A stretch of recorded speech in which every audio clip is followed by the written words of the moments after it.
Hey guys, welcome back. It's Shinoo at InnoKinetic.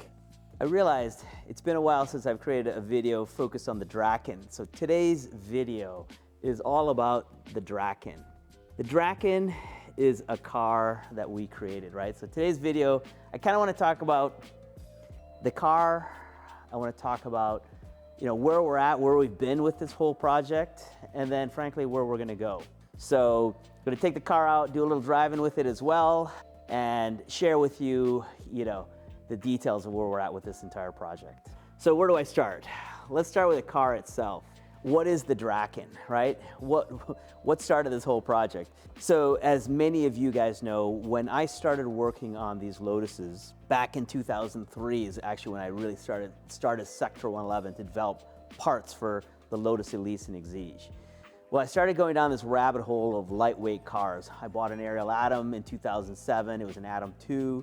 We became an Atom dealer in 2010. Then I got an Atom 3.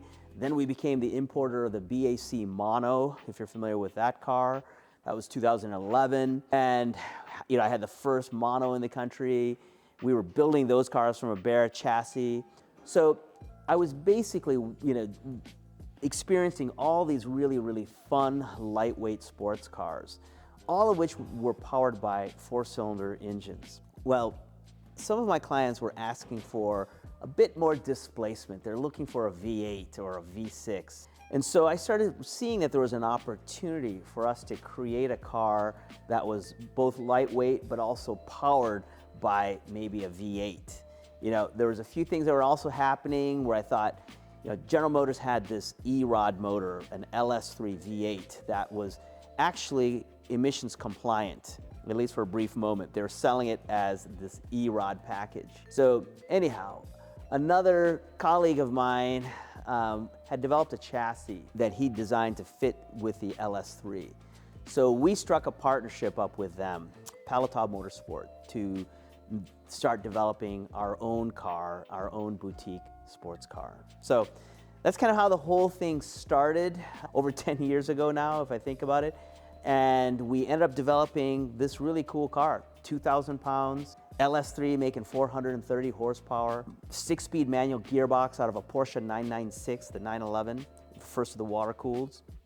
No traction control, no ABS, no launch control, none of the stability control or electronic aids that you find in a lot of modern sports cars. This thing was basically going to be a 2,000-pound car that was essentially a rocket ship, right? Rear-wheel drive, power, nothing, manual steering, manual brakes. So we wanted to create a pure driver's car, much in the vein of the Atom, the Mono, the Lotus. Our car was going to be mid-engine, right? We also have a longitudinal powertrain like the Mono, more like a formula car. So the balance was going to be really, really ideal. And so we spent a lot of time dialing in the suspension. We hired our man David Tillenius, ride and handling engineer, to really do a lot of development on the ride and handling so that we can get the car to work the way we want it to work. The one thing you'll see with the Drakan, it's a pushrod bell crank suspension, very Formula Car-esque. I called this car the Luddite for the longest time because I was so anti-technology with this car. My scope and my idea was keeping it simple would frankly allow us to create the most analog driving experience. And then frankly, on the side, it would be a more cost-effective car for us to produce. So anyhow, we ended up producing this car, and it has been reviewed by Auto Week, Leno's Garage, Matt Farah Smoking Tire, and Motor Trend, and others, and we've gotten really good reviews. So super happy with the way the car performs.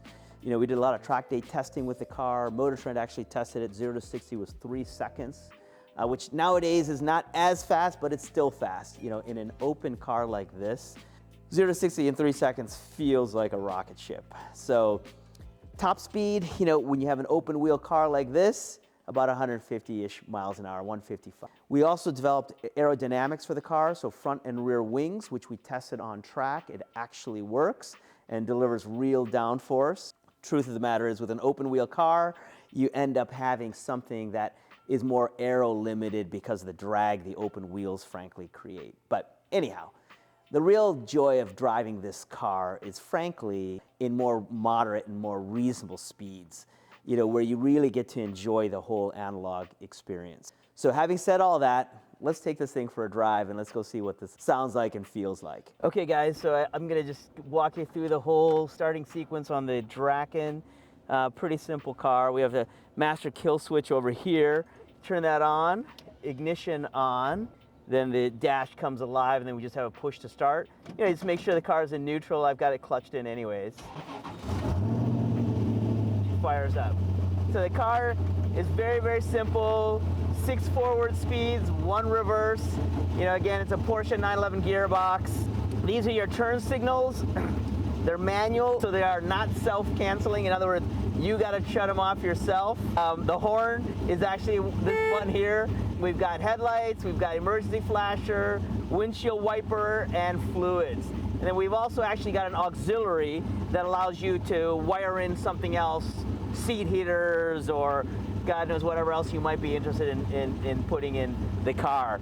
So we also have brake bias on this side, so we can adjust the bias of the brakes front to rear. This car has gyro disc rotors, and they're actually front to rear, they're the same sizes. The pads that we use with the billet Willwood calipers are the same front to rear, but because we have different pistons in those calipers and we have brake bias, we're able to adjust the bias on the car. So anyways, pretty simple. We got a small micro mirror here for the rear view, side view mirrors as well. But that's really about it. Super simple car. The seat is fixed. The pedal box moves forward and backwards. We've had guys as tall as 6'5" in the car, and as short as 5 foot in here. So with seat pads and with the pedal adjustment, we're able to get people to fit quite well. Ergonomically, the car feels actually pretty good. So anyhow, let's go for a little drive. You can see what this car is all about. One of the points of pride that I really have with this car is how compliant the suspension is. It's actually a very comfortable car for what it is, for being a raw sports car. It's remarkably comfortable. I would argue actually it's comfortable, if not more, than the Lotus Elise. So you can hear the exhaust note. Nothing like a V8 for a real ferocious sound.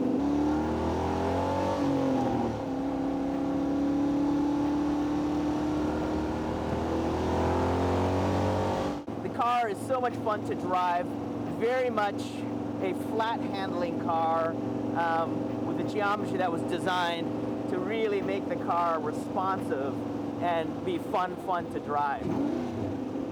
The heel and toe downshifts, the pedals are really set up nicely for that. So we really focus on making the car fun to drive so that people could have a good time as they're driving their Drakans. The car really rewards people who enjoy being a part of driving their car. It's not a car that you're just going to take to the grocery store. I mean, you certainly could do that because it is actually easy enough to do that, but it just begs to be driven.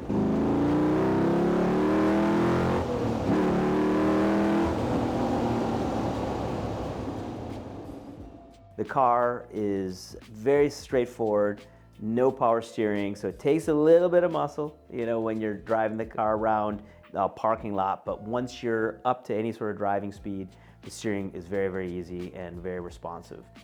Brakes are also no power assist, so that takes a little bit of adjustment, but you'll see for any of you who love driving, it's a very, very quick adaptation. You'll immediately start feeling comfortable with the brakes, and they're so responsive. The windshield on the car is a DOT safety glass windshield, so it provides some level of protection, and when you're cruising around town or driving on the roads, you don't really need to wear a helmet. Obviously, if you track the car, you're going to be wearing a helmet, but the windshield actually provides a fair amount of protection so that when you're driving the car, it's a bit more civil than you realize. to that point, when you're in higher gear, the car is pretty quiet, so you can actually carry on a bit of a conversation with the passenger. Maybe not at highway speeds, you'll be shouting a little bit, but you know, that's the nature of an open car.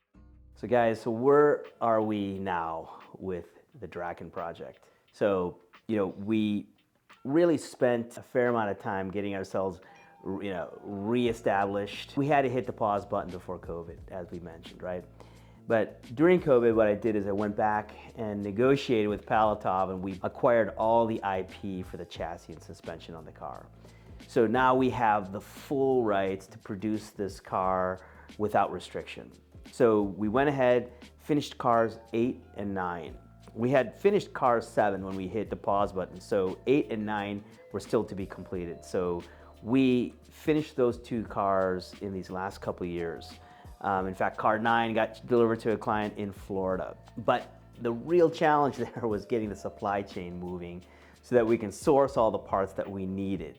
You know, frankly, through COVID, there's quite a few suppliers that decided low volume was not of any interest to them. So it took us a bit of time to find some new suppliers, and frankly, getting a hold of some existing suppliers. So anyhow, it took us a while. We also started to improve our documentation internally, so we have better documentation. Frankly, that kind of harkens back to the days when we were building BAC monos. Believe it or not, we wrote the first build manual for the BAC monos. So we had a bit of experience in doing this, right? And so for our own car, getting the bill of materials right, getting things, you know, situated and better organized was a key part of what we needed to focus on. So we're now ready to really scale this car up, right? We've got 3 dealers in place, one in Miami, one in Detroit, one out here in Southern California. So we've got some distribution. You know, we're looking, of course, for more dealers of people that are interested in these boutique cars, but we're ready to start to scale this car up. So our goal really is 5 cars, build them in batches of 5, so we can kind of control our costs to a reasonable level. So we are absolutely accepting serious interest from those of you and people that you may know that are interested in a Drakan now. We have to build them in a batch of 5. We can't do them one at a time, but if you have any interest, definitely get a hold of us. You know, what's the future look like? Well, we're just going to focus on building these cars slowly but surely in batches of 5 or more if the demand is there. But we've got a few other variants that we're interested in also developing. The first variant we call the Speedster.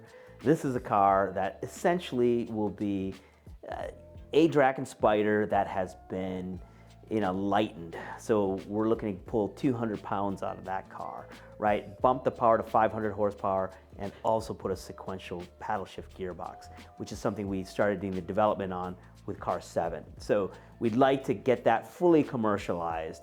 Hollinger make a bitchin' gearbox that mates to the LS motor.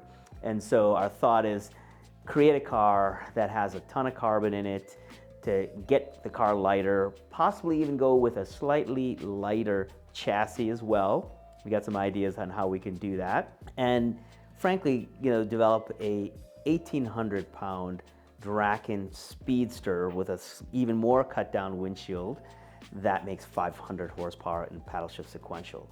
And in doing that, we've got some opportunity because we'll use a Bosch ECU, GCU, and we can frankly incorporate a few drivers' electronic aids, and so something that we're going to look at for the future.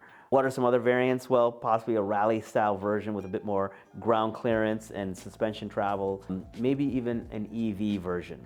Our friends over in England, Electrogenic, have expressed interest in packaging an EV, you know, system into our chassis. So something that we may look at in the future.